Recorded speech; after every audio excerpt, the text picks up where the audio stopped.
Jadi konsep diri itu sebenarnya apa sih? Nah, konsep diri itu ibarat cermin. Gimana kita melihat diri sendiri, baik secara fisik, psikologis, maupun sosial. Jadi bukan cuma soal tampang atau tinggi badan doang ya, tapi juga sifat, sikap, dan bagaimana kita melihat diri kita pas lagi sukses atau gagal.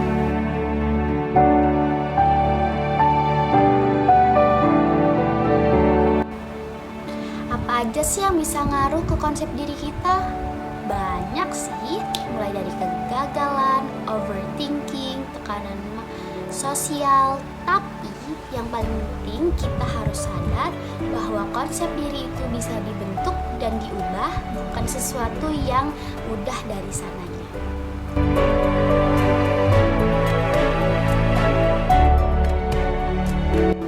Komponennya apa aja ya? Ada 3 bagian penting nih di dalam self concept. Yang pertama ada self ideal. Ini kayak versi terbaik diri kita yang pernah kita bayangin.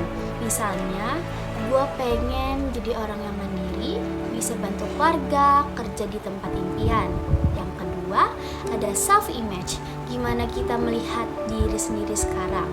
Misalnya, gue orangnya pemalu, tapi gue juga peduli sama orang lain. Yang ketiga ada self-esteem. Ini soal seberapa kita sayang dan menghargai diri kita sendiri. Kalau kita suka sama diri sendiri, biasanya lebih pede dan positif.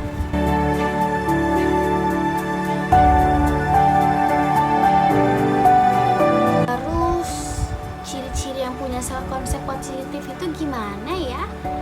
Nah, orang yang self-konsepnya positif biasanya percaya sama diri sendiri, bisa menerima kelebihan dan kekurangannya, tahu kapan harus maju dan kapan harus belajar, gak gampang minder atau ngikutin omongan orang, dan yang terakhir, mereka tuh gak gampang nyalahin diri sendiri waktu gagal.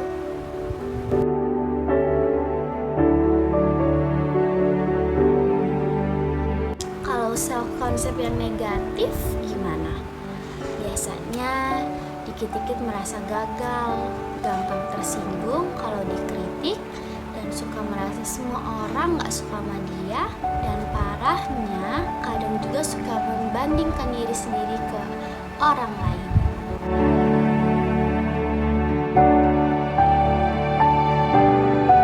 Self-konsep ini penting banget, kenapa sih? Karena ini dasar kita dalam melakukan banyak hal.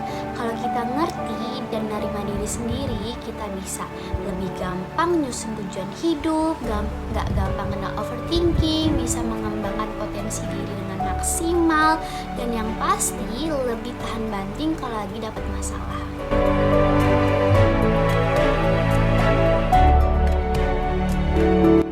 Ya, ada juga nih yang namanya Johari Window. Ini kayak model yang menjelaskan seberapa kita kenal sama diri sendiri dan seberapa orang lain tahu tentang diri kita. Yang pertama ada kuadran terbuka, yaitu yang kita orang lain sama-sama tahu. Ada kuadran tersembunyi, kita tahu tapi orang lain nggak tahu. Ada kuadran gelap, orang lain tahu tapi kita nggak sadar. Dan yang terakhir ada kuadran tak diketahui, sama-sama nggak tahu. Ini kayak sisi misterius dari diri kita.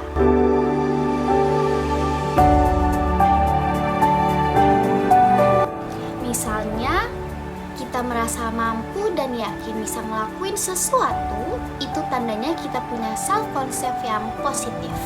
Tapi kalau kita udah merasa nggak bisa duluan sebelum mencoba, itu self concept bisa dibilang negatif.